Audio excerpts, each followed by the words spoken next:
pizarrón por el momento, porque por ahora voy a arrancar en el pizarrón. ¿A todos? Yo lo estoy viendo a usted, profe. ¿Cómo hago para ver el pizarrón? ¿Dónde tengo que tocar? Aparezco 2 veces yo en la cuadrícula. Ah, ok, a ver, lo busco. No sé cómo queda ordenado eso, pero... Ahí está, gracias. Bueno, si todos están viendo el pizarrón,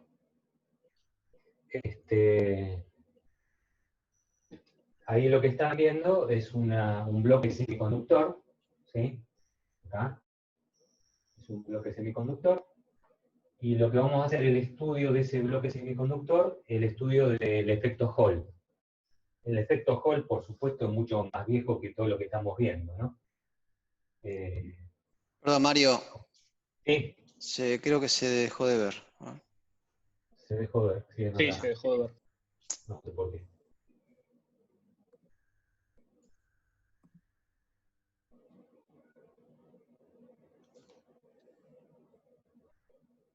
Fíjate vos, Ramiro me dice que el anfitrión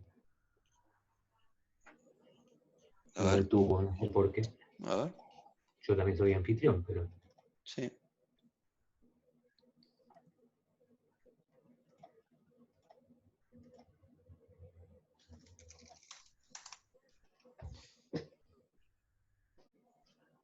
A ver. Si te deja ahí. Ahí está. Ahora sí.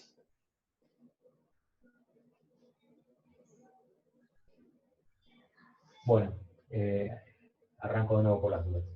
Lo que vamos a hacer entonces es hacer un análisis de ese bloque, ya puede ser cualquier bloque conductor, en este caso sería un semiconductor. Lo que vamos a analizar es el efecto Hall en ese bloque. Para hacer un resumen de la teoría que vieron, para iniciar este problemita, vamos a explicar un poquito, pero muy, muy, muy por arriba, ustedes todo lo tienen que ver en física, lo que es campo magnético, ¿no? Esta variable que está acá, ¿sí? Que en realidad se llama densidad de flujo. Imagínense un imán, ¿sí? El polo norte de un imán. En el polo norte de ese imán salen líneas de fuerza. ¿Se acuerdan las limaduras de hierro, no? Las líneas de fuerza es toda región del espacio donde hay un efecto magnético, donde se genera una fuerza por efecto magnético. Bueno, toda esa fuerza delineada sigue una curva, y esas curvas se llaman líneas de fuerza. Las líneas de fuerza son hipotéticas, nadie las ve, por supuesto. Fueron una imaginación en su momento de Faraday, y tipo, con una imaginación terrible, y mucho más para la época, ¿no es cierto? Entonces, si yo en este lugar dejo caer limaduras de hierro, obviamente que las limaduras de hierro van a seguir, a copiar esa continuidad de líneas. Ahora bien, cabe pensar, ¿cuándo un imán es más fuerte o un campo magnético más fuerte que otro? Bueno, precisamente de acuerdo a la cantidad de líneas de fuerza. Nadie puede contar la cantidad de líneas de fuerza, pero nos imaginamos que si hay muchas líneas de fuerza, ese imán tiene un campo magnético. Es lo mismo como cuando hablamos de corriente eléctrica. Nadie puede contar la cantidad de coulomb por segundo que pasan por un cable.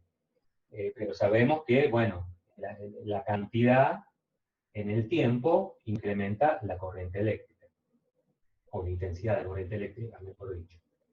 Entonces, desde el punto de vista del magnetismo, se definen diferentes variables, así como las definimos desde el punto de vista eléctrico. La cantidad de líneas de fuerza, esas líneas hipotéticas, esa cantidad se la llama flujo magnético. Cuanto más líneas de fuerza, mayor flujo magnético y mayor magnetismo presente en en ese elemento que lo está generando. Las líneas de fuerza, ustedes, esto es muy viejo, ¿no? Lo habrán visto en otras ocasiones, que van de norte a sur, ¿sí? Son líneas que se cierran, ¿sí? En un camino de norte a sur. El imán más importante que conocemos es el planeta Tierra, ¿no es cierto? Recuerden que de norte a sur, polo norte a polo sur, estamos viendo un imán gigante para nosotros, de un flujo magnético muy débil, pero medible. De hecho, que una brújula se hace sensible a ese fenómeno magnético. Entonces, a esa cantidad de líneas de fuerza, volviendo a esto, la vamos a nombrar como flujo magnético. Normalmente en los libros lo van a ver con la letra Phi. ¿Sí? O sea que Phi será equivalente a la cantidad de líneas de fuerza. ¿Sí? Ahora bien, esa es una de las definiciones que tienen que ver con el grado de magnetismo que tiene algo. Pero a veces es necesario relativizar esos flujos, porque yo quiero saber cómo está distribuido ese flujo. Recuerden que yo tengo como definición la intensidad de corriente y también tengo como definición la densidad de corriente.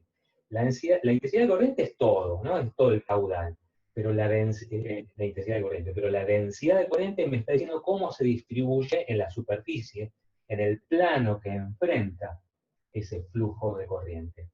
Entonces, podemos definir una nueva variable, aparte de esta, que es cantidad de líneas de fuerza, vamos a relativizar a una variable más, que se va a llamar densidad de líneas de fuerza. Es como toda densidad, así como la densidad de corriente es la corriente dividido algo, toda densidad es una relación partida, o sea, un cociente. La densidad de corriente, que es la que va a aparecer acá en la variable de este problema, la densidad de corriente, D, aparece con la letra D, es la cantidad de líneas de fuerza dividido el área. ¿Cuál área? Cualquiera. Y no la hacemos unitaria. Puede ser 1 metro cuadrado, 1 centímetro cuadrado, 1 milímetro cuadrado. Fíjense, ¿dónde hay más densidad de flujo en este gráfico que está acá? Y bueno, evidentemente, donde hay más cantidad de líneas de fuerza que pinchan este plano unitario, que en esta zona, ¿no es cierto? Acá fíjense que pinchan en varios lugares y acá en menos lugares. Por lo tanto, la densidad de líneas de fuerza, que en definitiva es la densidad de flujo, es más grande acá que acá. Bueno, esa densidad de flujo es una variable muy importante dentro de las variables del magnetismo o electromagnetismo. ¿Qué unidades tiene? Bueno, dependiendo del sistema, ¿no es cierto? Si el sistema es el CGS, un sistema que está en desuso en muchos casos, el Gauss, ¿sí? Es el que se utiliza. En electrónica se usa mucho el Gauss, aunque se empezó a usar el Tesla, que es una unidad un poco más grande, ¿sí? Entonces, en realidad, nosotros en electrónica, más los transformadores, por ejemplo, usados en electrónica, no usamos el Tesla, sino como submúltiplo, porque estamos hablando de densidades de flujo que están por el orden de los 400 militesla, cosas así, 10.000, pero no más. Entonces, se puede usar cualquiera de las dos unidades, el Gauss o el Tesla. También está el Weber sobre metro cuadrado. Me olvidé decir que la cantidad de líneas de fuerza también se mide en Weber. Vuelvo a repetir, nadie mide la cantidad de líneas de fuerza para determinar el flujo, ni mide la cantidad de líneas de fuerza y la divide por el área unitaria para determinar la densidad. sino que se hace por medida indirecta. Así como el ampere, nadie cuenta la cantidad de coulombs que pasa por segundo, para decir cuántos amperes son, porque piensen que un ampere es 6 trillones de electrones, que es un coulomb, por cada segundo que transcurre, ¿no es cierto? Bueno, y acá lo mismo, nadie cuenta, sino que lo que se hace es una medida indirecta, que ahora no lo voy a explicar ahora, ¿no? Pero generalmente se usa el efecto Faraday, el efecto de inducción de Faraday para definir, por ejemplo, la unidad de densidad de flujo. Pero bueno, en nuestro caso, usamos el Gauss. Después, cuando lo vamos a introducir en las fórmulas para determinar lo que nos pide acá el problema, ¿no? Parte de los puntos que nos pide el problema, sí vamos a hacer un pasaje de unidades para ordenar las unidades y que no haya coherencia, ¿no es cierto? ¿Me están siguiendo, chicos? Sí, profesor. Bueno. Obviamente que esto lo van a ver bien en pista. Yo solamente estoy haciendo un resumen muy rápido de esto, como para que tengan una idea un poco más clara de lo que se está haciendo y lo que es un campo magnético. Otra cuestión más, que lo vieron en la teoría, pero bueno, lo refrescamos, es que las cargas eléctricas, si están quietitas, generan campos eléctricos, pero no generan campos magnéticos. Pero si se están moviendo, sí generan campos magnéticos. Bueno, hay una teoría desarrollada en su momento por Lorentz, en donde en realidad lo que hace es el estudio de la interacción de las cargas en movimiento en relación al campo magnético que generan y cómo interactúa con un campo magnético externo. Por ejemplo, una carga positiva que se está moviendo a cierta velocidad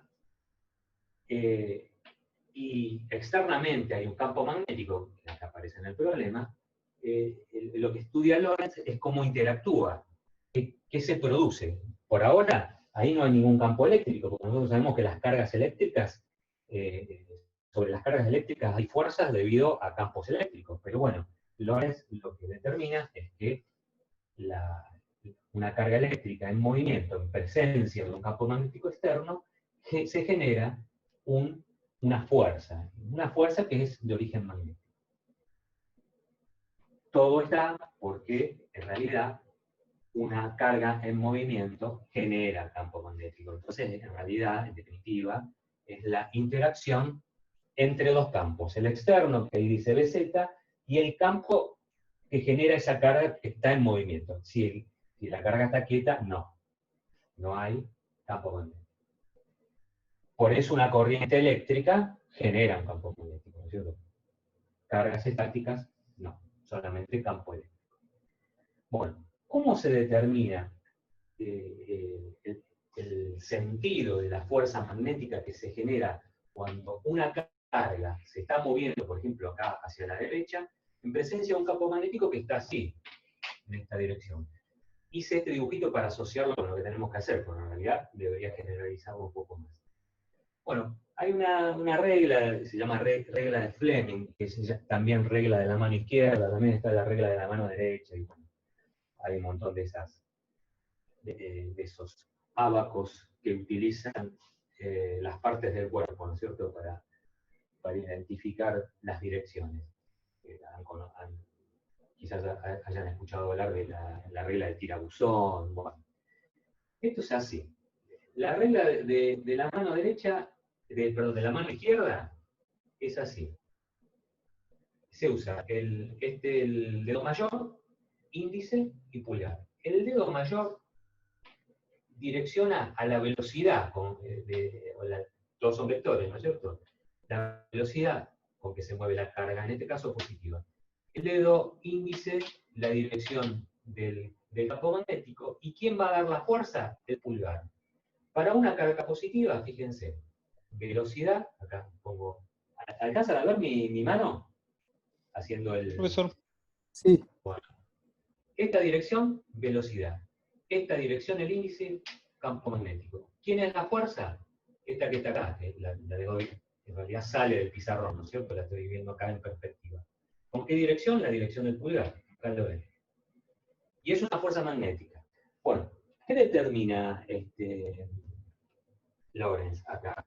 Y bueno, determina que esa fuerza magnética es proporcional a la carga, ¿sí? Y proporcional a el producto vectorial de esa densidad de flujo por la velocidad. Pongo los subíndices estos, Bx y Bz, porque están asociados al problemita, ¿sí? Bueno. Pero fíjense, acá tenemos una... recuerden que el producto vectorial este es Q, no sé si recuerden, supongo que lo vieron ya.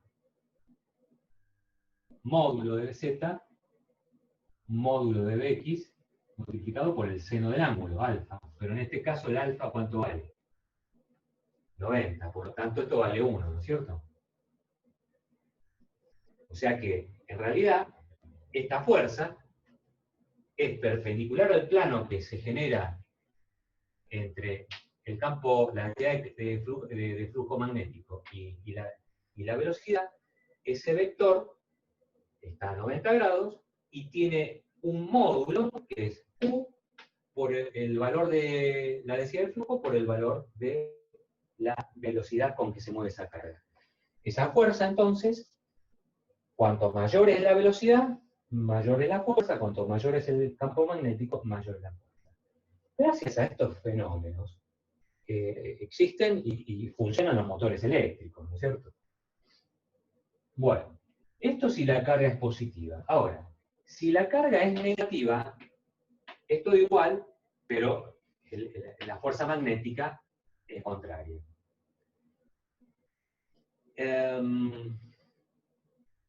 Sin irme a este gráfico, vayamos a analizar, vayamos al problemita. Bloque semiconductor. Por el bloque semiconductor, de manera axial, fíjense, entre esta punta y esta punta, se hace circular una corriente. ¿Quién la hace circular? Y bueno, la hace circular la tensión aplicada Bx, ¿sí? Bx que está en el eje de las X. Bueno, se genera una corriente.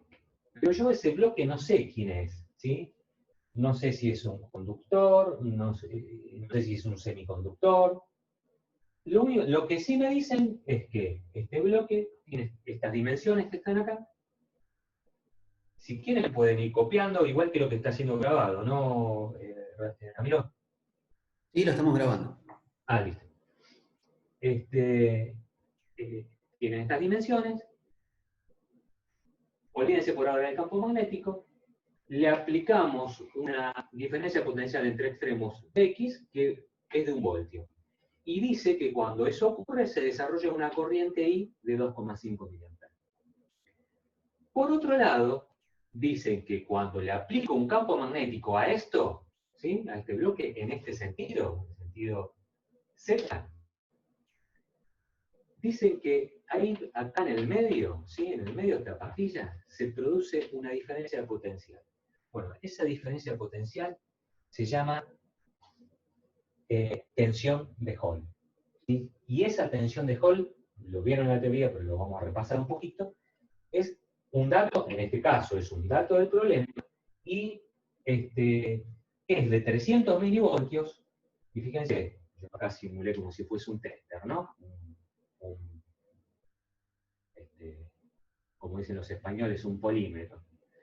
Un polímetro que está conectado, el punto positivo acá, el punto negativo acá, y dice 300 milivoltios. ¿Qué significa? Que este punto es positivo respecto de este. Es decir, que sobre las caras opuestas sobre el eje Y, se generan, evidentemente, cargas positivas de este lado y cargas negativas de ese.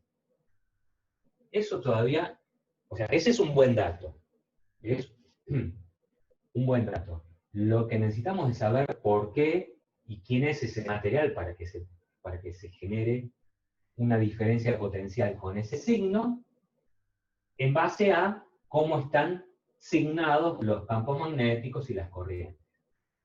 Bueno, fíjense.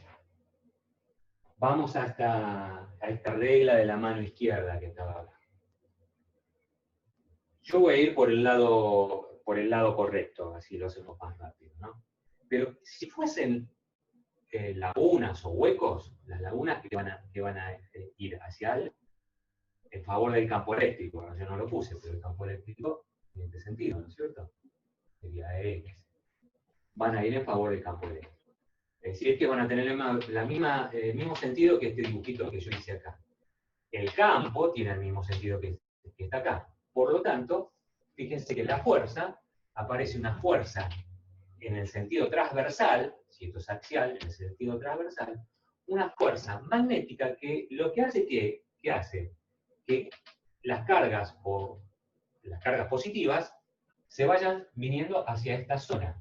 Si las cargas positivas se vienen hacia esta zona, deja libres cargas negativas en el lado opuesto.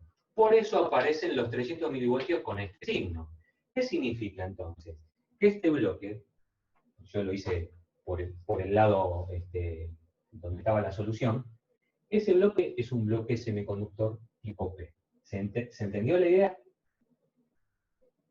Sí, profesor. Bueno, si hubiese dado el signo contrario, deberían ser, ya tengo que pensar, vamos a suponer que fuesen electrones. Si son electrones, los electrones tendrían que venir así, en este sentido, ¿sí? Este es un electrón. Aplico la regla de la mano izquierda. La regla de la mano izquierda sobre una carga me da esto mismo, pero apuntando para allá. Pero como va para allá, el electrón, la fuerza viene para acá. O sea, para acá. Entonces, los electrones van a querer venir, en realidad, para esta cara. ¿Sí? Por este sentido. Entonces, esto quedaría negativo, negativo, negativo, y esto positivo, positivo, positivo. Por lo tanto, se invertiría el signo de esos 300 milivoltios. Daría, si fuese un tester digital, daría menos 300 milivoltios. De acuerdo a los datos del problema, lo que estamos tratando entonces de un material tipo P. ¿Entienden la diferencia? Yo voy a agregar las cargas acá, los huecos, que se han venido para este lado. Y vamos a agregar esas. Esto fue origen, esto dado por el origen, o la causa, mejor dicho.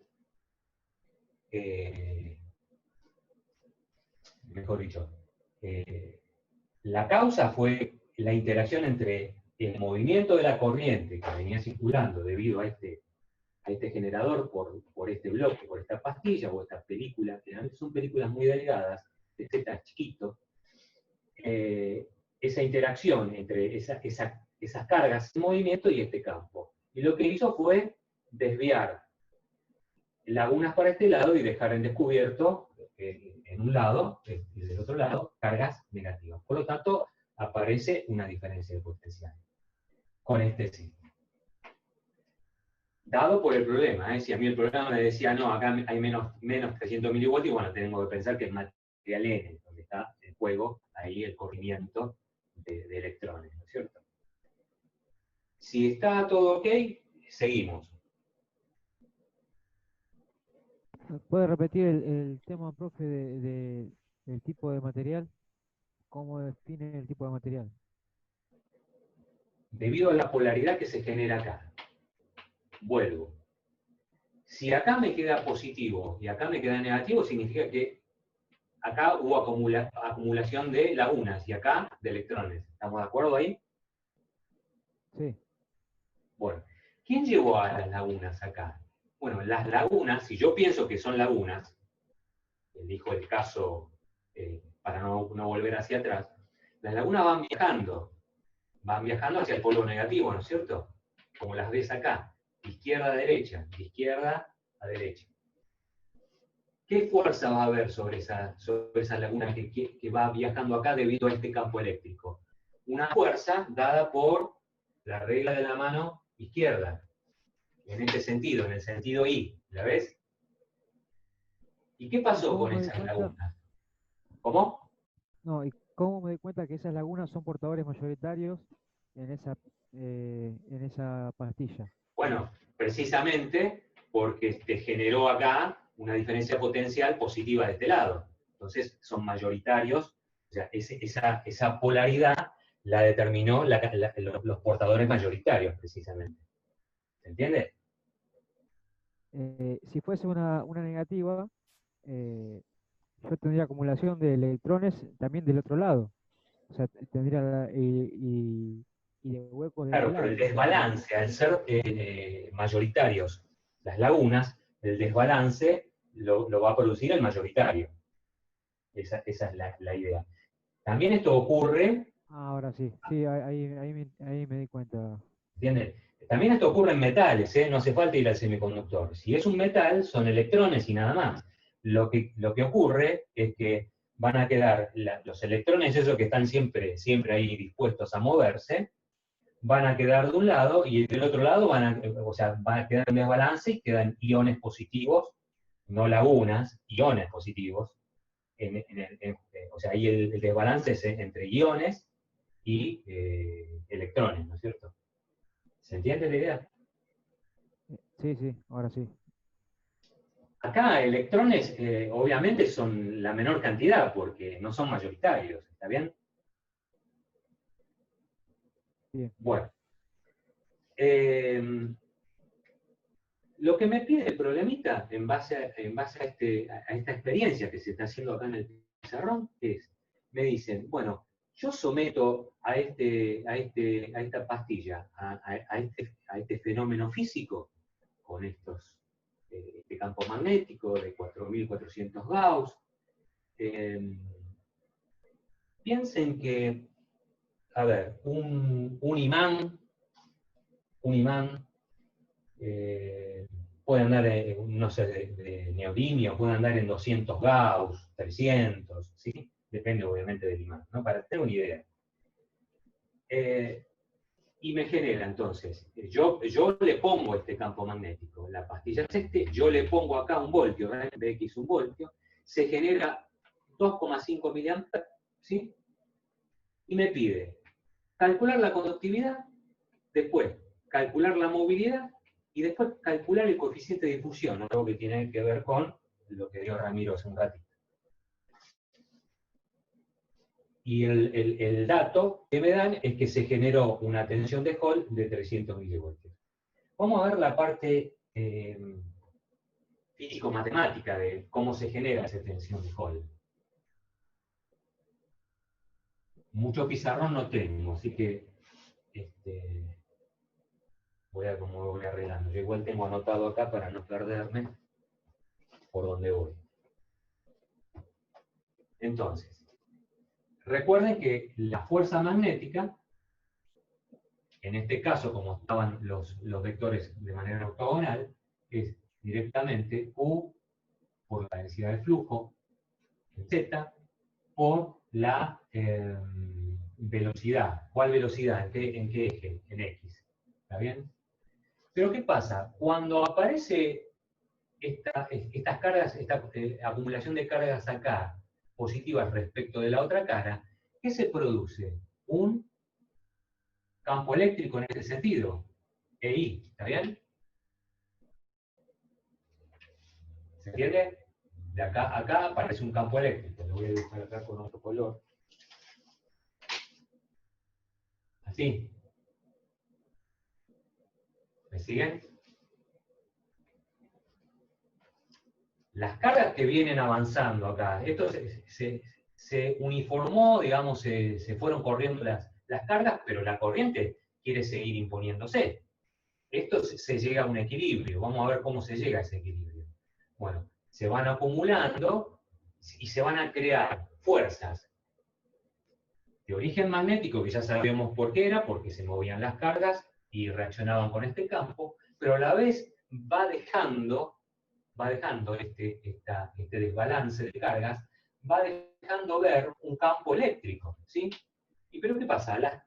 Las cargas también están sometidas a una fuerza cuando están en presencia de un campo eléctrico, Por lo tanto, esa carga positiva que tenía un campo magnético,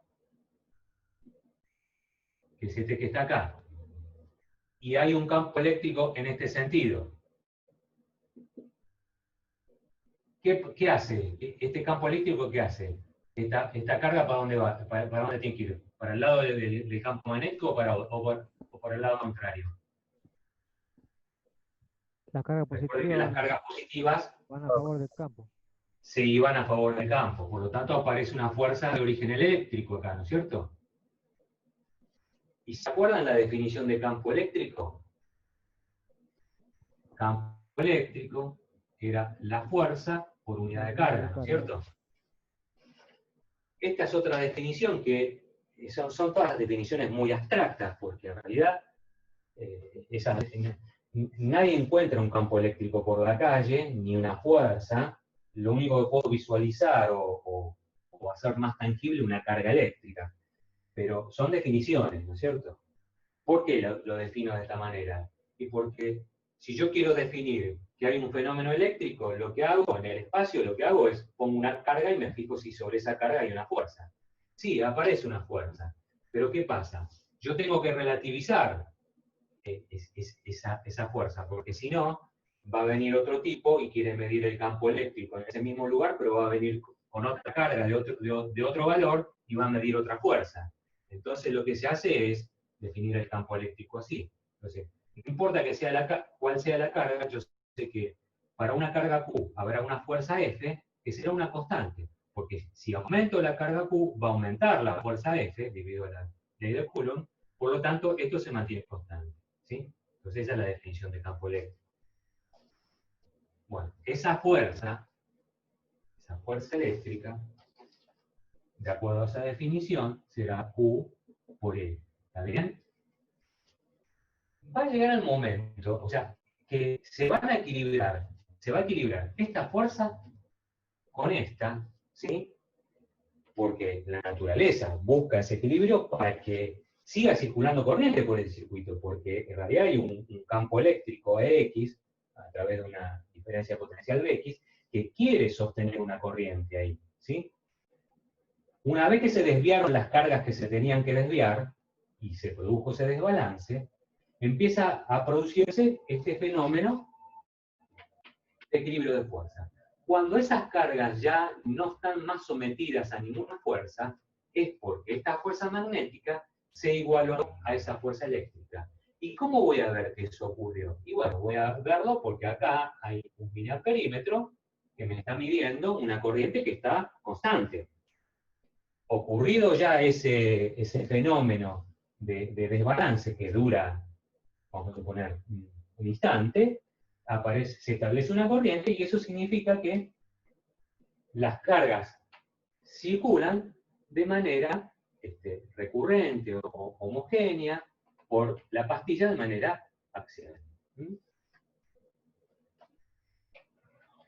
Por lo tanto, si yo igualo a estas fuerzas, ya puedo empezar a jugar con la obtención de este fenómeno, o a reconocer este fenómeno. Entonces, la otra fuerza puesta en juego es que en este caso sería un campo eléctrico E. Si logramos que el módulo de esta sea igual al módulo de esta, significa que las cargas que circulan por acá, los portadores, vamos a decir así, ya no se desvían más y terminan estableciendo la corriente. ¿De cuánto es esa corriente? La que está ahí, 2,5 mA. ¿Hasta ahí vamos? Profe, una pregunta. Sí. Después de que se establece la corriente, ¿sigue existiendo la diferencia de potencial de 300 milivolts? Por supuesto, porque es un equilibrio. Si llega a caer esa diferencia de potencial, cae la fuerza eléctrica y automáticamente se tiene que reponer. ¿Sí? ¿Se acuerda que Está bien, gracias. ¿está? Sí. Es un equilibrio estable, ¿sí? Si una disminuye, se recompone para volver a regenerar ese equilibrio. Eso ocurre también cuando una carga se mueve dentro de un campo magnético y genera un movimiento circular, creo que lo vieron en la teoría eso, y también, si tiende a bajar o subir el radio, a modificarse, tiene que modificarse de acuerdo a que se ha movido alguna de las variables, si no, se autoequilibra el sistema, ¿no? Fuerza centrípeta igual a fuerza magnética. Y acá lo mismo, ese equilibrio es un equilibrio estable. Una vez logrado ese equilibrio estable, yo lo que tengo que hacer ahora es igualarlas. Voy borrando para acumular el pizarrón, ¿no? Q por BZ por BX es igual a Q por Y. Bueno, Q se va, y fíjense que me queda que BX es igual a EI sobre BZ. O sea que acá ya tengo una expresión que me va a servir en algún momento. Ya pude sacar una relación. Este EI es el campo eléctrico que se generó por efecto Hall, o sea que yo ya tengo ahí una respuesta al efecto de Hall, ¿sí? Hay un campo magnético, o sea, este puede ser un efecto, esta puede ser una causa, ¿sí? Bueno.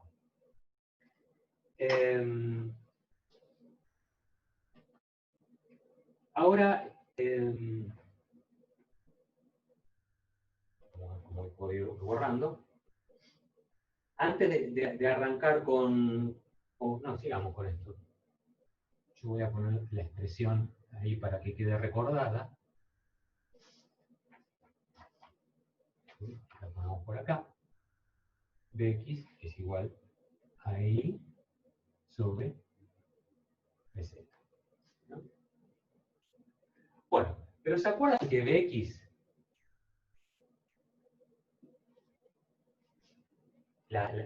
o vamos a ponerlo así, Jx, o sea, intensidad por unidad de área. Jx, ya pensamos en que son, así lo resumimos más rápido, pensamos en que son lagunas. ¿Se acuerdan que era U P0 por B? ¿Está bien? ¿Se acuerdan de esto? Están los problemas que hicieron antes, ¿no? La densidad de corriente es igual a la concentración de portadores multiplicado por la carga multiplicado por la velocidad. ¿Qué velocidad era esta? ¿Cómo se llamaba? De arrastre. De arrastre, muy bien. Y en este caso está la velocidad de arrastre está en el sentido de las X, ¿no? ¿Está bien? O sea que, por otro lado, Bx, ¿a qué es igual acá? A Jx sobre Q P0. Si fuesen material N, bueno, acá sería Q N0, ¿no es cierto? Tengo las dos expresiones ahí, ¿las puedo igualar?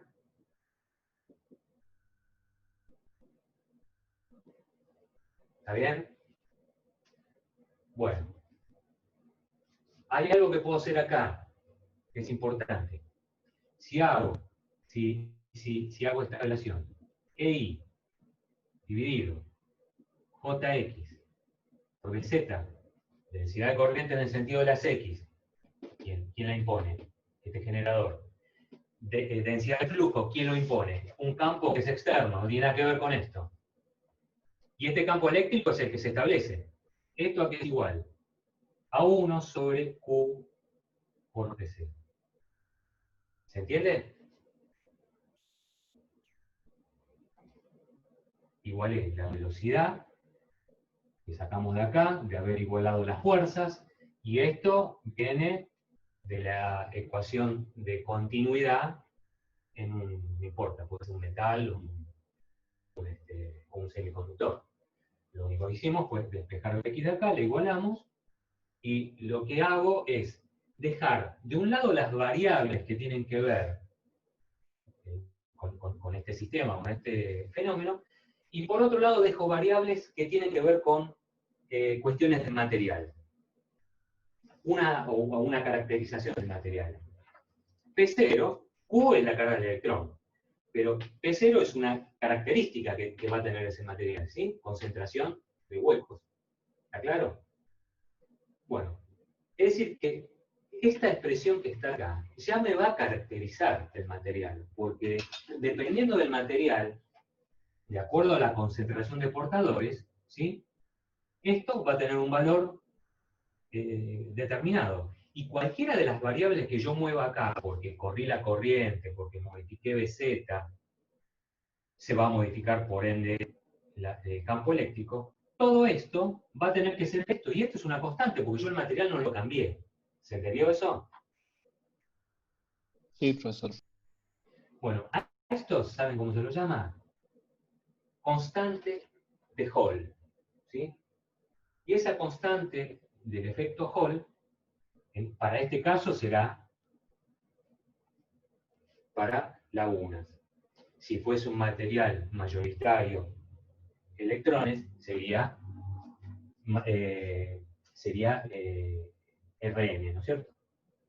Bueno, vamos al problema, no sé qué hora es. La tengo ahora acá. ¿Vamos bien, Ramiro? Sí, perfecto. Bueno. Bueno, fíjense, Jx la puedo calcular. Jx, ¿puedo calcularlo? ¿Quién es Sí. Jx? Es la corriente que circula en el sentido de las X, intensidad dividido área, ¿sí? Jx es intensidad dividido área. ¿El área quién es? Z por I. O sea que esto lo puedo calcular. Esto es dato. Esto lo puedo calcular el campo eléctrico en el sentido de la I. No es datos ya. El único dato que tengo es la diferencia de potencial. Claro, pero dividido la distancia, ¿no? Te tendría que dar. Exactamente. O sea, recuerden que recién hablábamos de gradiente. Recuerden que el campo eléctrico es el gradiente del potencial, ¿sí? O sea, es variación de tensión por unidad de distancia, ¿no es cierto? Bueno, Una consulta, profe. entonces, esta expresión que está acá es una expresión importante porque esta está relacionada con la tensión de Hall y yo puedo determinar la tensión de Hall. Voy a seguir trabajando un poquito en las expresiones. Voy a borrar lo que está arriba, pero no perderme porque voy perdiendo el hilo de las expresiones. Igual tengo ahí un papel anotado. Entonces, fíjense, EI, ¿cómo lo puedo poner entonces? Como BI dividido I, ¿no es cierto? Lo puedo reemplazar acá. Por otro lado, IX será JX, perdón, o pongámoslo así, IX sobre área, que es JX, ¿sí? ¿Estamos de acuerdo? Y el área, borrémoslo, es X por Y. Lo que puedo hacer es reemplazar todo ahí. Entonces me queda, EI lo reemplazo por esto, es DI sobre I, que es esta distancia que está acá, sobre JX, que es IX sobre X por Y. X es la longitud axial de la pastilla. Y, ¿qué me queda? BZ. Y esto es igual a la constante de Hall, ¿sí? RP, que vale 1 sobre Q de 0, característica netamente o propiedad específica del material que estoy usando, ¿sí? No tiene que ver las dimensiones, ¿sí? Fíjense que carga y concentración. Bueno, voy a borrar esto. Trabajamos un poquito esto que está acá. Me queda que DI, acá me queda la I acá arriba, y X sobre X por Y, todo esto por PZ. Vamos a simplificar acá. ¿Hasta ahí estamos? No me equivoco en nada. X. No, acá me equivoqué. Es Y por Z. No es X por Y. El área es esta, ¿no es cierto? ¿Está bien?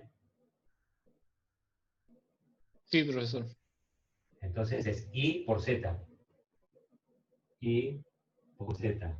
Acá es Y por Z. Bueno, y ahora sí, simplificamos. Esto es igual a la constante de Hall, que es función de la concentración de este material que se está haciendo la experiencia.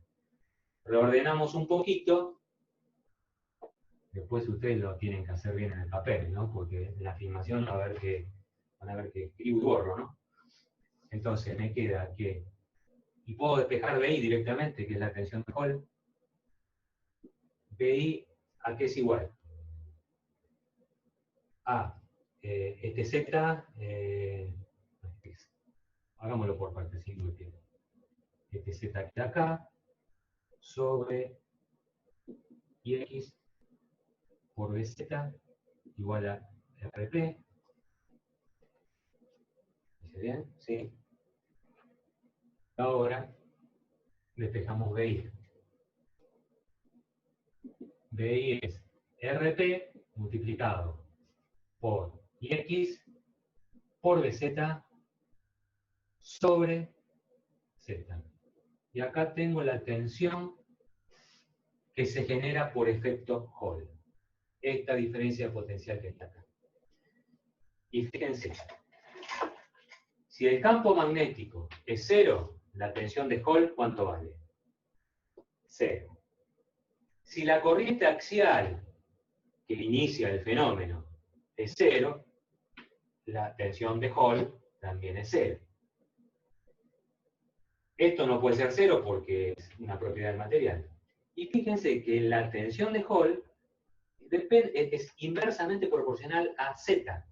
Miren Z cuánto es. Es la medida más chica de todas, ¿la ven? 0,25 milímetros serían, ¿no?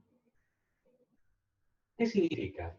Que si yo no logro espesores o no hago películas muy, muy finas, las diferencias de potencial generadas por efecto Hall son muy, muy chicas. ¿Me siguieron en eso? Es importante.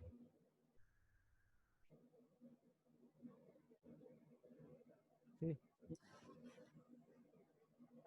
¿Me van siguiendo? Porque si no, paro y Sí, sí, arranco. sí. Bueno, entonces, lo que van a ver es cuando se hace una experiencia con efecto Hall, para poder hacerlo medible eso, fíjense que ahí hay 300 milivoltios. 300 milivoltios los mide cualquier multímetro que exista hoy, ¿no es cierto? Para que yo muchas veces tuve ganas de hacer esta experiencia y mostrárselas. Bueno, no puedo hacerla porque no tengo los materiales para hacerlo, pero necesito una película delgada, muy fina, de Z muy chica, porque si yo bajo esto, puedo lograr una tensión de Hall medible, ¿no es cierto? Pero, bueno, entonces digo, bueno, está bien, veo lo que me da, y agarro y le meto campo magnético a lo loco. El campo magnético tampoco es fácil de obtener. Está bien, con los imanes de neodimio se logran grandes densidades de flujo, pero bueno, evitando eso, porque yo a veces quiero variar el campo magnético, por lo tanto tendría que construir algo que se llama un electroimán, ¿sí? Entonces se complica. Y bueno, entonces me queda ahí, bueno, agarramos y le damos con un caño, esta tensión Bx, le damos una tensión bien alta, que se produzca una corriente altísima. Bueno, pues si se produce una corriente altísima, ese bloque se va a calentar. Y yo no quiero que se caliente ese bloque, precisamente lo quiero medir a una temperatura determinada. Va a haber una densidad de corriente muy importante, hasta se puede arruinar la película esa. Entonces, bajar esto todo lo que se pueda. Eso hace que esta diferencia potencial de Hall sea más apreciable. Y la otra cosa que puedo tocar es este número que está acá. Este número que está acá, RP, en este caso, porque es material P, es 1 sobre Q por P0. ¿Qué tengo que hacer para que PI sea grande con RP? Y RP sea lo más grande posible. ¿Y cómo hago que RP sea lo más grande posible? ¿Puedo modificar la carga del electrón? No, No, ¿Qué puedo modificar? la contaminación del... Bajo esto, subo esto, subo esto, subo esto. Bueno, ¿qué pasa? ¿Cómo hago para bajar la concentración en definitiva, de acuerdo a los problemas que ustedes ya vieron? Significa bajar la conductividad del bloque, ¿no es cierto? Bueno, claro.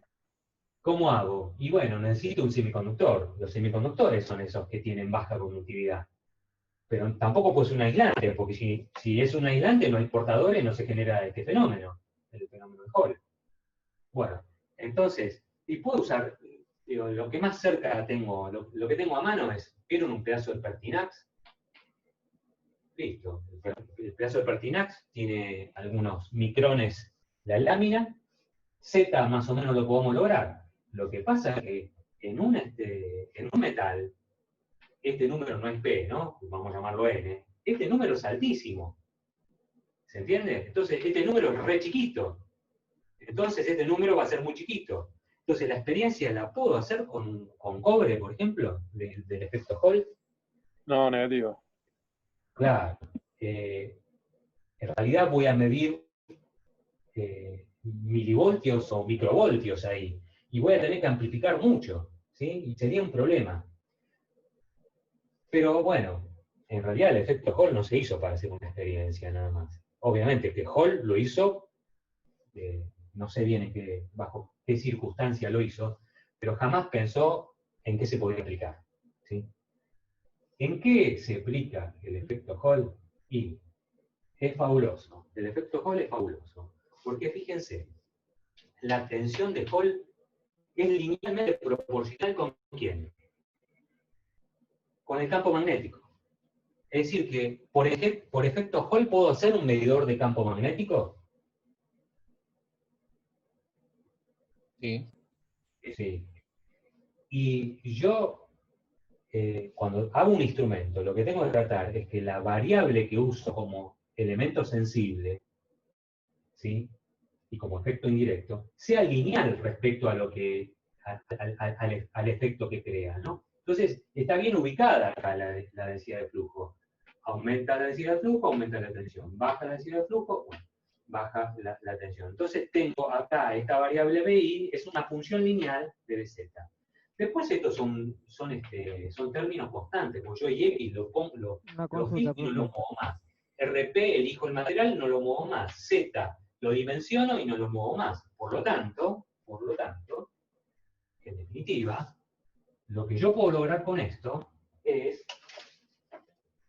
donde dejo las fibras siempre las pierdo, lo que yo puedo lograr es una tensión, que en este caso está en el eje Y por las referencias que tenemos acá, es una tensión que es una constante, o ponerlo así, multiplicado por una, a ver, vamos a ponerlo así, la tensión proporcional a la densidad de flujo. O sea que este bloque o esta película, lo más delgada posible y de semiconductor, me va a permitir medir campo magnético midiendo con un voltímetro, porque si no se complica, porque si no tengo que usar otro método para medir campo magnético. Este método es genial, porque saben una cosa, esta pastilla que está acá se vende encapsulada y tiene una forma de un transistor. ¿Sí? Entonces, y ya está hecha de semiconductor. Lo que pasa es que no me sirve para hacer la experiencia y mostrársela a ustedes, porque ya está encapsulada. ¿Me siguieron hasta acá, muchachos? Y muchachas. Y chicas. Sí, profesor. Bueno. Sí, sí. Entonces, en base a todo esto que vimos, ya podríamos ver si podemos determinar los puntos A, B y C. si tienen alguna duda, me lo dicen. ¿Qué otra cosa Profe, podemos voy con hacer una aquí? consulta. Sí, Ahí cuando usted tomó ARP, que lo que hizo que para aumentar ARP disminuyó la concentración de portadores, ¿no? De sí, portadores sí, positivos.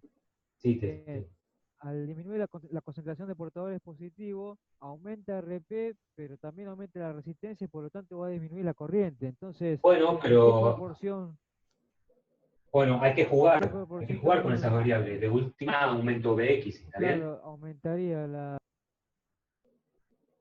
¿Está bien? Lo que pasa es que vos fijate que este está en el denominador, ¿no? Entonces, una variación acá se hace mucho más sensible acá, ¿no es cierto? ¿Entiendes? Ajá, bien. Tengo que jugar con todas esas variables y cuando se diseñan estas películas, hay que hacerlas lo más sensible posible y que sean fáciles de obtener. Bueno, ahora hay técnicas industriales para obtenerlas de manera estable y que sean homogéneas, que sean todas iguales, ¿no? Desde el punto de vista tecnológico hay un problemita más, porque ¿qué pasa si este punto que está acá yo lo corro, no lo pongo, no lo alineo, ¿sí? O sea que me queda fuera de centro este contacto respecto de este. Y me va a aparecer una tensión, ¿sí? Que no es de Hall, es una tensión que es residual y es debida a efectos por los efectos de la corriente de arrastre, porque se genera una resistencia entre este punto y este punto en la dirección de la corriente IX. ¿Me entiende la idea? Es decir, Un gradiente de este es potencial el se bloque. genera. Si yo un punto lo tomo acá de medición y el otro punto lo tomo acá para poner el voltímetro, acá hay como una resistencia difusa, ¿no es cierto? Entonces, ante esta circulación de corriente, acá va a haber una diferencia potencial entre este punto y este punto. Pero no es de Hall, es una diferencia de potencial producida por la corriente de arrastre que hay acá. No es de Hall. Es decir, que eso me trae un problema de que si esto va a cero, esto no va a ser cero. ¿Eso existe en la práctica? Sí. Eso se llama offset, ¿sí? Pero eso se puede anular. ¿Mm? Eso se puede anular. No sé si tienen Hay unos alguna sensores, consulta. hay unos sensores en los coches que usan el efecto Hall Es el variando la mismo, sí. reluctancia, variando Claro, digamos, el entrehierro, varía la densidad de campo magnético y también varía la tensión Hall. exactamente. Exactamente. Lo que se hace es.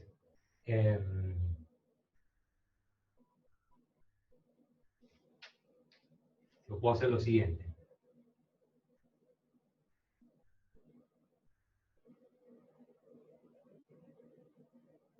Acá estoy haciendo un engranaje, ¿no es cierto? Bueno, como gran mecánico no soy, ¿no? Yo acá pongo vamos a hacer así. Acá pongo un imán, norte, sur. Estos se llaman expansiones polares. ¿Lo ven en el dibujo? ¿O lo hago un poco más claro? No, está claro. Claro. Bueno, o sea que este norte y sur aparece acá. ¿Está bien? Entonces, cuando yo pongo acá una pastilla Hall, ¿sí? Acá, y cada vez que el engranaje pasa por esta zona, aumenta el campo magnético acá, porque se cierra el campo magnético a través de el diente del engranaje. Entonces, acá aparece una diferencia de potencial de Hall, ¿sí? Cada vez que pasa el engranaje en el entrehierro ese que vos me decís. ¿Qué ventaja tiene esto? Y que esos sensores son muy fuertes, pueden estar adentro del aceite del motor, eso, no pasa nada, ¿está bien?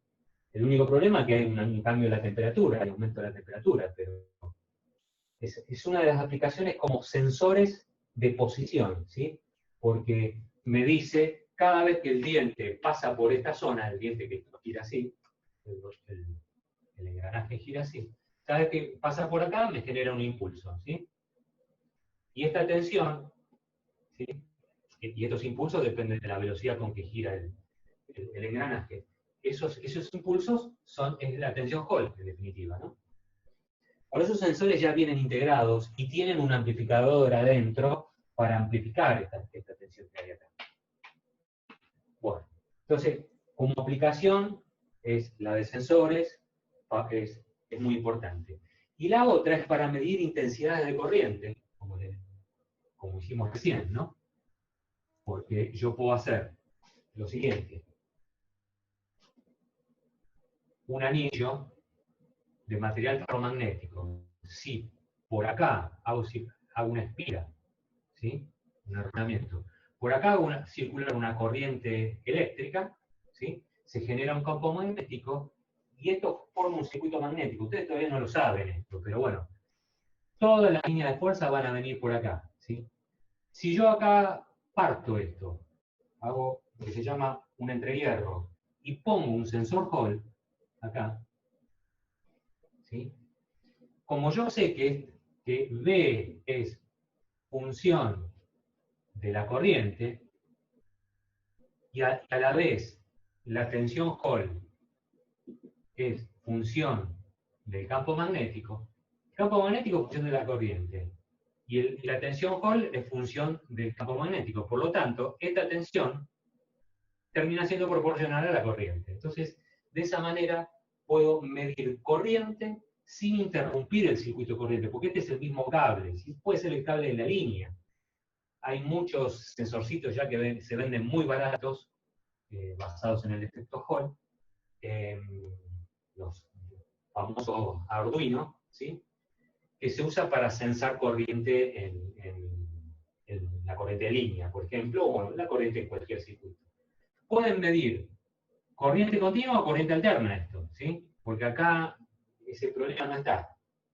En otros sensores, que se llaman transformadores de corriente, que ya trabajan por fenómeno de inducción, y sí, no puedo medir corriente continua. Pero el efecto Hall me permite medir corrientes alternas, intensidad de corriente alternas o intensidad de corriente continua, sin interrumpir el circuito. Es decir, no tengo que cortar el cable y poner un amperímetro. ¿Está bien? Es otra de las ventajas que tiene. Profe, Bueno. ¿le hago una consulta? Sí, sí. 8:30 ahora está arrancando una clase de informática. Esto lo van a grabar, va a seguir grabando y lo van a subir, ¿no? ¿Qué hago, Ramiro? ¿Se los mando hecho? Y como puede la mayoría, si la mayoría se puede quedar, continuamos y igualmente va a estar grabada.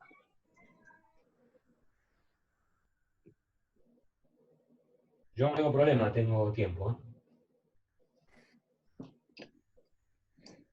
Bueno, continuemos, así queda grabado. Dale. Bueno, para no perder tiempo, ahora lo único que tengo que hacer es aplicar las expresiones, ¿sí? Lo voy copiando. El primer punto es calcular la conductividad, es muy simple, muy simple.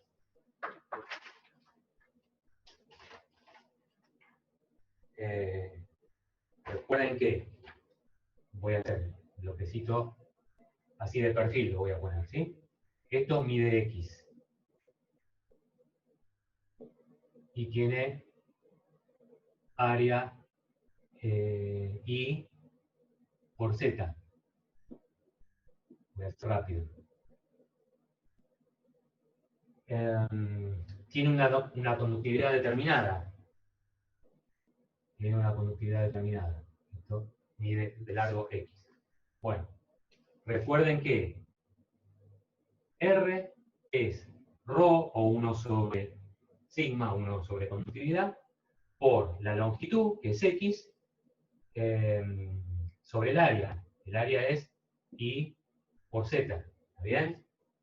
Bueno, ¿yo qué tengo que averiguar? La conductividad. Pero a la vez, la resistencia, de acuerdo a la ley de Ohm, ¿cómo se calcula? Estamos en el circuito externo, la resistencia, esto es independiente del fenómeno Hall, ¿no? O sea, esto puede existir sin que esté el campo magnético. Esto también es igual a Bx sobre Ix. Bx sobre Ix. A ver. ¿Tengo todos los datos acá? Sí. X lo tengo, Y lo tengo, Z lo tengo. Esto es R, no es la constante Hall, es resistencia. Bx lo tengo y X lo tengo. Por lo tanto, la conductividad, o la expresión directamente, es Ix por X sobre Bx por Y por Z. Bueno. Esta conductividad, como un poco ratificando la idea, no va a ser una conductividad muy alta, ¿sí? ¿Por qué no va a ser muy alta? Porque necesitamos que el efecto Hall se desarrolle de manera sensible, ¿no es cierto? Bueno, si ponemos todos los valores, yo voy a poner el resultado directamente. La conductividad es 0,08. Este es un problema clásico y todos los problemas de este tipo de efectos Hall son todos muy parecidos. Cambiará una variable y tener que calcular la otra, pero si uno entiende bien el fenómeno, ni siquiera tiene que estudiar la fórmula, ni siquiera tiene que estudiar la fórmula. Yo ahora por ahí me ayudo el apunte porque se me van borrando las expresiones y las tengo que volver a poner, pero si no, es muy simple de calcular. Voy a poner 2,5 por 10 a la menos 3 amperes, porque eran 2,5 miliamperes. Esto es 0,8 centímetros, que es el largo de la pastilla, ¿sí? O del film. Y abajo tenemos Bx, que es un voltio. 1 centímetro es el ancho, ¿sí? De la pastilla. Y 0,025 es el espesor. A propósito, da ese 0,025. Bueno, simplificamos acá y esto me queda, el amper viene acá, o sea que me queda 1 sobre ohm, ¿no es cierto? Entonces esto me queda 0,08 1 sobre ohm centímetro. También saben que 1 sobre ohm es Siemens, ¿no? Como vimos en la clase pasada, hablando de conductividad. El Siemens se usa mucho para conductividad de líquidos. Bueno, o sea que la primera parte de conductividad de material, fácil. Es un poco más de lo que ya habían ejercitado antes. Tendríamos que hacer ahora el cálculo. Voy a tratar de hacerlo rápido porque quiero mostrarles una información. Esto queda grabado, así que lo borro.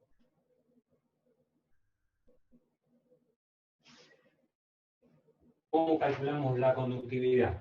Bueno, un dato que tengo es el RP, porque es 1 sobre Q. Un dato que tengo. Un dato, pero lo puedo determinar de alguna manera. Por otro lado, la conductividad es Q de seno UP. Si uno reemplaza dentro de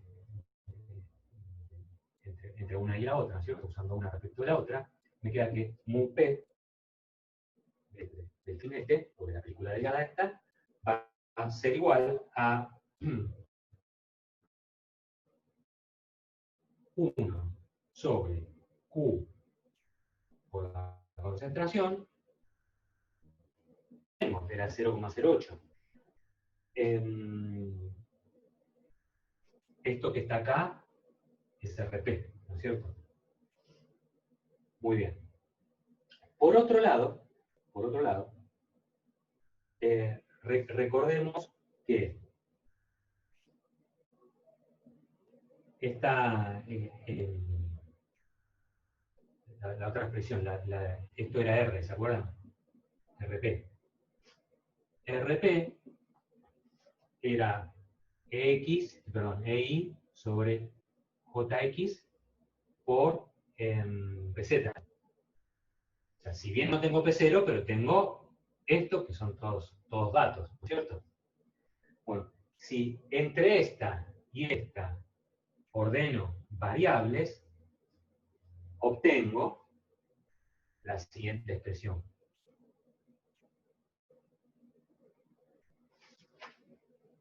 Que P, y ya poniendo los campos eléctricos como tensión sobre distancia, ¿no? Ya reemplazando, MUP va a ser la tensión de Hall, ¿sí?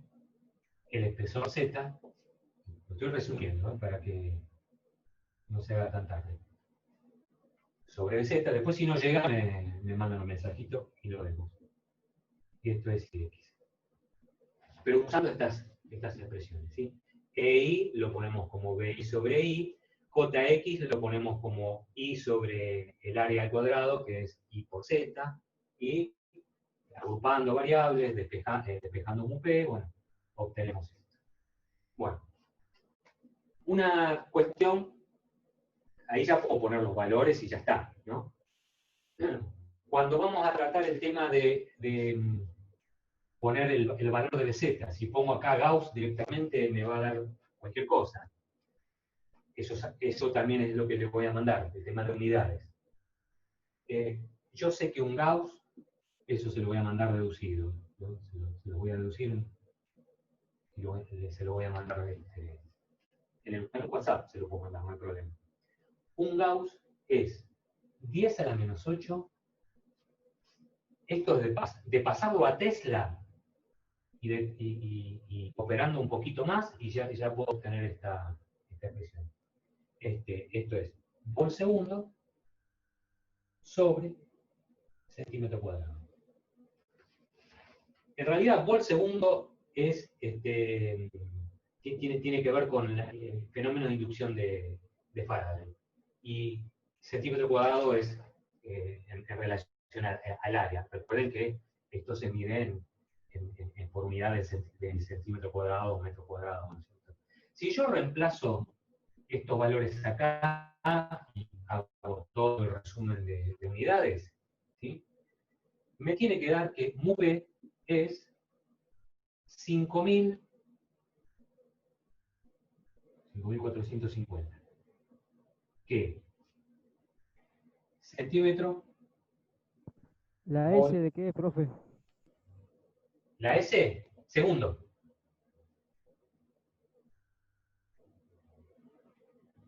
Después se lo paso bien, porque como es largo pasar, porque hay que ir a unidades de Tesla, Newton, metro, pasar a Joule, y bueno. No está dentro de la complejidad de lo que hay que entender, ¿sí?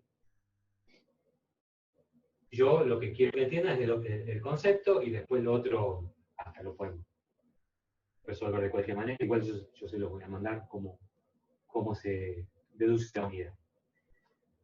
Una vez que yo tengo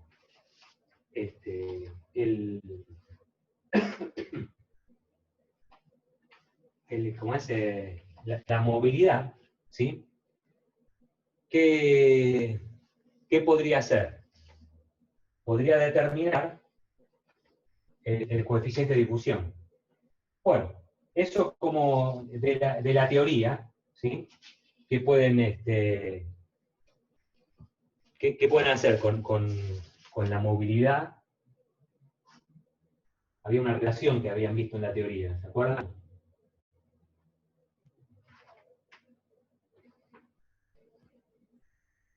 Con respecto a ¿Eso quién lo la vieron, relación. Ramiro?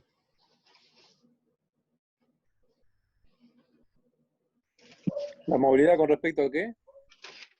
Había una relación muy conocida, de un físico muy conocido, mejor dicho, entre el coeficiente de difusión y la movilidad. Había una relación entre D y la movilidad. Se llamaba relación de Einstein. Ah, creo que no lo vimos. Me parece que no lo vimos, eso de Einstein. ¿No la vieron, Ramiro, esa?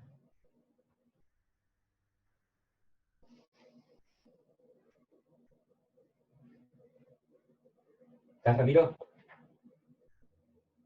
Ah, está, Sí, está estoy viendo, silenciado. perdón. Decime. No, para calcular el coeficiente de difusión, ¿vieron la relación de Einstein esos? Ah, me parece que no llegaron todavía a eso. Ah, bueno, no Me importa. parece que la clase que viene lo ven. Ah, listo. Perdón, no, creí que lo habían visto.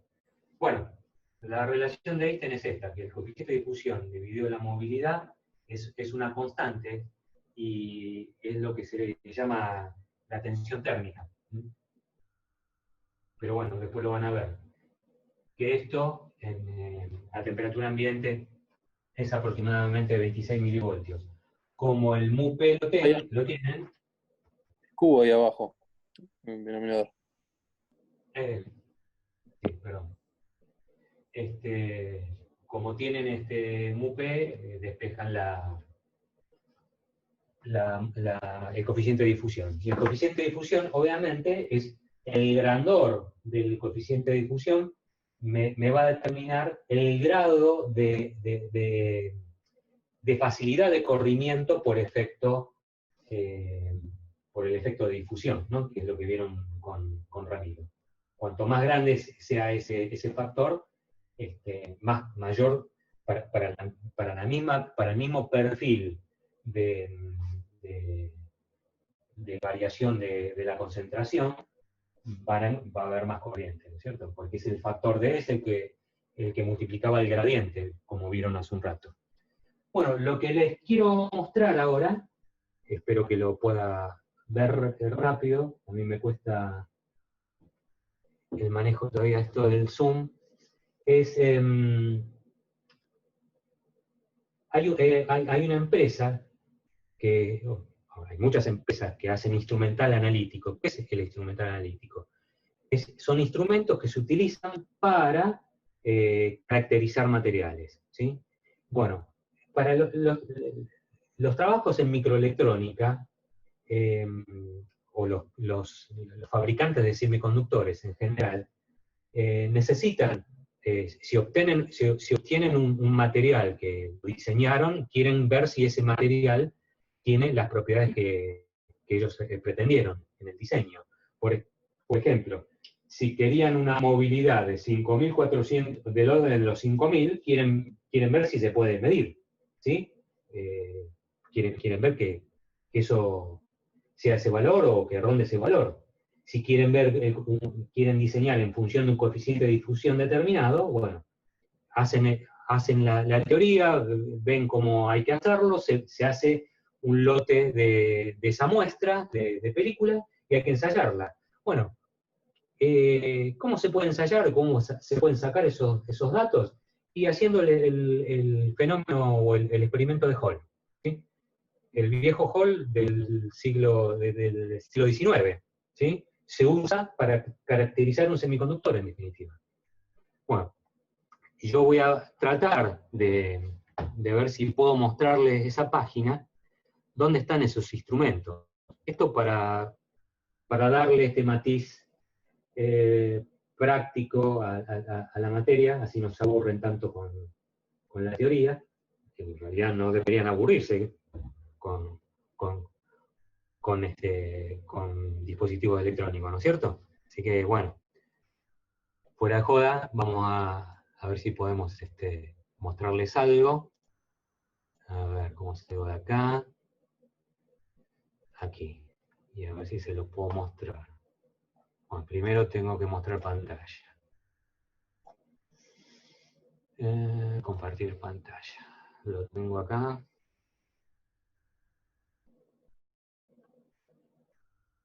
No.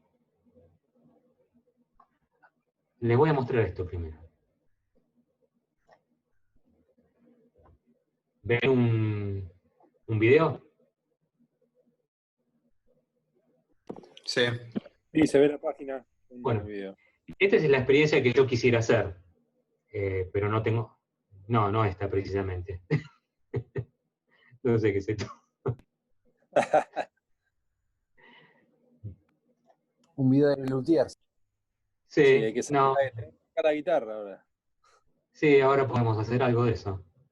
Un sensor Hall para No, nada que ver. Esperen un cachito. No sé por qué lo perdí. Ah,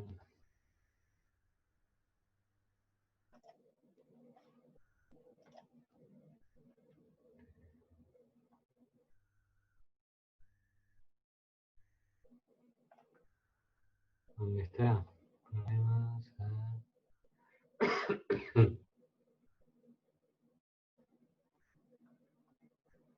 Bueno, no lo encuentro.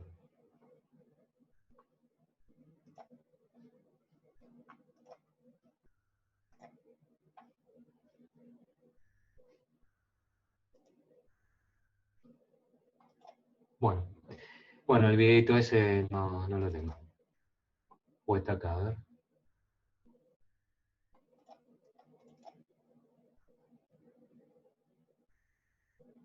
Es este. Pero no sé si lo estoy compartiendo, ¿verdad?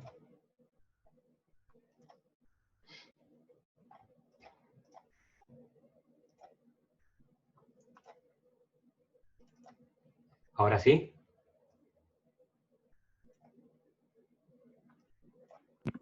Sí, se ve efecto Hall.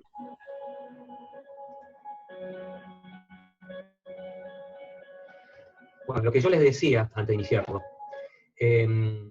es muy difícil, no nos es muy simple, lamentablemente, conseguir una pastilla de semiconductor, un bloque de semiconductor.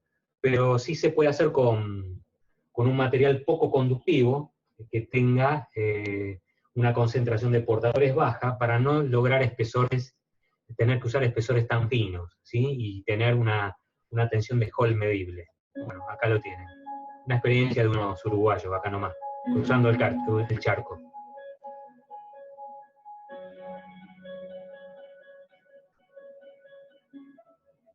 Bueno, nosotros vamos a usar bismuto, que es un semimetal que no se consigue en Uruguay, pero se puede comprar y que recibir por correo.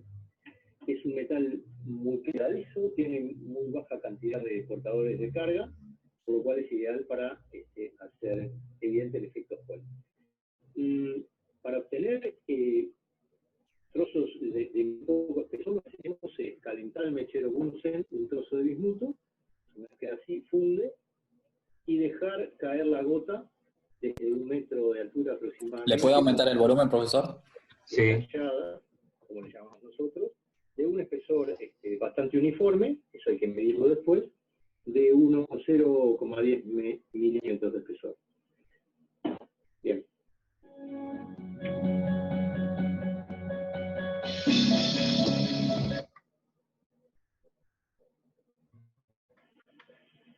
Bueno, el montaje experimental consiste en recortar en forma de un rectángulo una gota estallada de... Ahí ven la película sobre la cual se va a hacer el ensayo. Sí, sí, se ve. Bueno, fíjense, estos dos puntos, ¿sí? Los axiales, es por donde circula la corriente IX ahí del problemita, ¿sí? Y entre el celeste y este gris se obtiene la tensión Hall, ¿sí? Y para hacer una película bien final, el bismuto es soldable, ven que hay soldadura de estaño acá, ¿sí? Se utiliza, se lo calienta y se deja caer una parte líquida y le dicen bismuto estallado porque se aplana y queda una película bastante fina, de 1/10 de milímetro. Un espesor del orden de la 1/10 de milímetro y soldarle 4 terminales identificados por colores. Entre estos 2 terminales va a fluir la corriente eléctrica en un sentido o en otro, y entre estos 2 terminales vamos a medir el voltaje Hall, que va a ser del orden de los milivoltios cuando le apliquemos a esta pastilla una intensidad del orden de los amperes, sometido a un campo magnético que vamos a exponer ahora, de unos 0,3.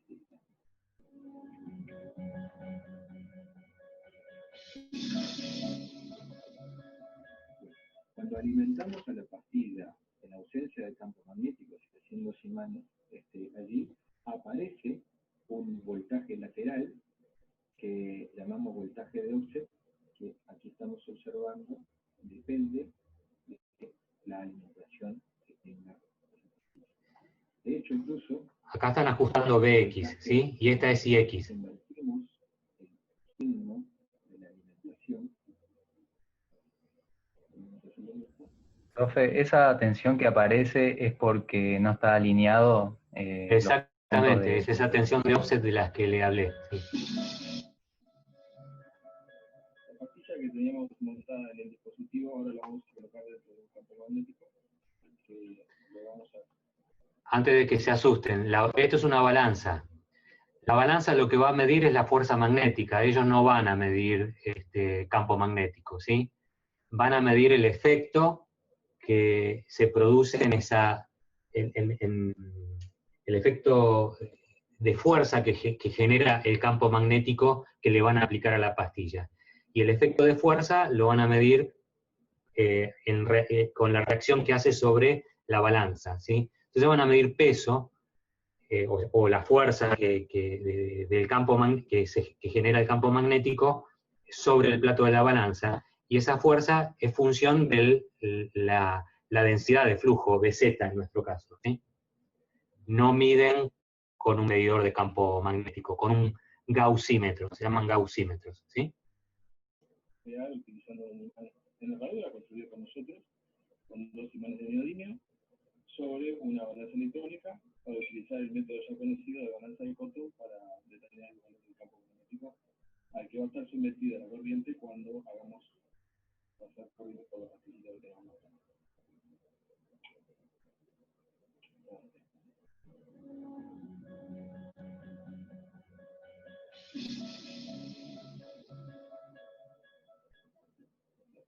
Bueno, una vez que está montada la pastilla sobre la balanza y el campo magnético, se va a circular corriente por ella, y el registro de la intensidad de corriente lo vamos a hacer directamente con el amperímetro que tiene la fuente. Vamos a ir cambiando la intensidad de corriente que circula por ella, y como vemos, acá tienen la tensión Hall. Comienza a registrar la fuerza magnética que aparece sobre la pastilla que estamos utilizando, y aparece, como vemos en un multímetro, el voltaje Hall que estamos registrando. En la medida que cambiamos la intensidad de corriente que está circulando, se registra un cambio.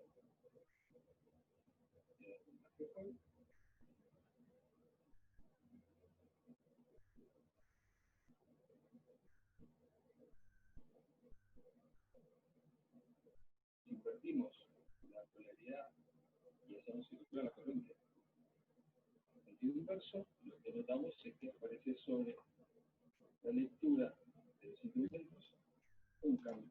Ahí invirtieron la intensidad IX, ¿sí? Hicieron circular, le cambiaron la fuente BX, la dieron vuelta.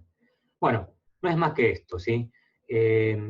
La balanza se usa para medir el campo magnético de una manera indirecta, ¿sí? No miden campo magnético. Quizás alguna vez armemos algo de esto como para mostrarlo, pero un poco era la idea de cómo se puede hacer una película delgada de bajo valor de conductividad para hacer evidente el efecto Hall de una manera sin mucho amplificador. Ven que directamente ahí están midiendo 2 milivoltios, es en nada, ¿sí? Bueno, eso por un lado. Para no extenderlo más, les voy a mostrar la empresa que hace caracterización de materiales. Dentro de las caracterizaciones que hacen con los instrumentos que venden, caracterizan semiconductores. Y les muestro los equipos. El imán, profe, ¿dónde estaba ahí el imán? ¿Perdón? Es un electroimán lo que estaban usando, lo que estaban variando ellos era el campo magnético con un electroimán. Exacto, sí, sí, La sí. fuente era constante. La fuente Exacto. Después les mando un apuntecito de lo que es la balanza de Cotton, si al que le interesa, ¿sí?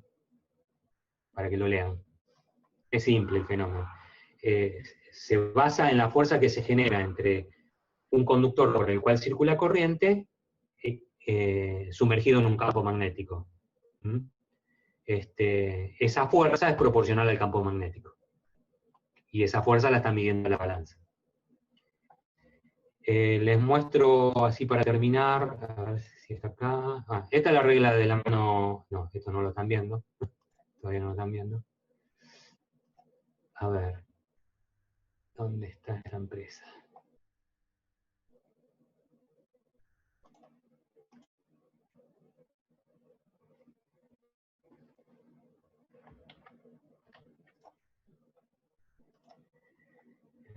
Por aquí.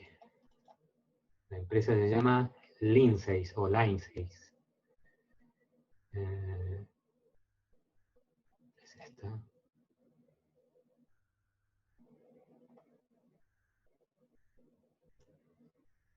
Vamos a compartirlo.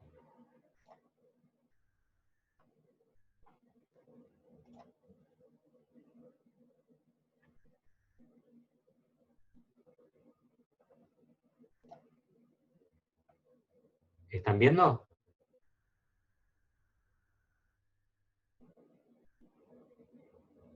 No, no se ve nada. Se está viendo. No se ve nada. Ah, ve ese pizarrón, perdón. No hice lo que tenía que hacer todavía. Aquí. Ahora sí. ¿Ahí lo ven? Sí, sí, ahí sí. Bueno, esta empresa, creo que es alemana, tiene un montón de equipos de laboratorio para hacer análisis de muestras, análisis de dilatación de materiales, de características térmicas de materiales. Bueno, pero el que más importa es el análisis de efecto Hall. Está en español, así que lo pueden leer. Una de las, ven acá, una de las pastillas que hay que armar para realmente hacer un buen ensayo. Ven que con las diagonales se evita tanta diferencia de offset, ¿sí? Es más fácil que como lo hacían los uruguayos, por ejemplo, como lo haríamos ahí en el pizarrón, ¿no? Con estas muestras. Esta es la corriente IX, ¿sí? Y esta es la tensión de Hall, la que está acá. Y le hacen circular un campo magnético en el plano perpendicular al plano, ¿no? de la muestra. Bueno, acá la empresa les dice que pueden obtener lo que obtuvimos recién, ¿no? La tensión de Hall, la movilidad, la resistividad del material, todas estas cuestiones que tienen que ver con las características específicas. Y acá están las máquinas, ¿no? Esta es una de ellas, ven que le permite determinar la movilidad, la resistividad, la concentración de portadores y el coeficiente de Hall. ¿Sí? El 1 sobre la carga por la concentración. Más detalles, bueno, ahí tienen está bajando. Internet está pedaleando.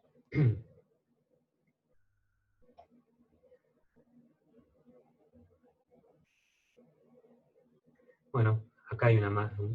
No sé el tamaño que tienen, no lo leí. Se pueden hacer a varias temperaturas de acuerdo al equipo, y hay equipos que lo miden a una sola temperatura. Fíjense, dice corriente de entrada, es la corriente IX, ¿sí?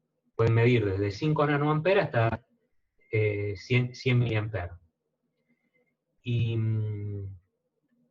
bueno, acá la resolución de la tensión de Hall que puede medir desde 1 microvolt hasta 2500.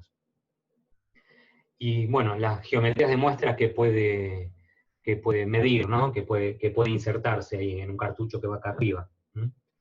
Pues es que cuando yo quiero hacer un ensayo con este instrumento, lo que tengo que hacer es preparar la muestra para que pueda entrar en ese instrumento. Es como las muestras que se introducen, ahora que seguramente están viendo bastante COVID, vieron que las muestras se meten en un estuche y se cierra el equipo analítico y hace el ensayo. Bueno, acá es lo mismo.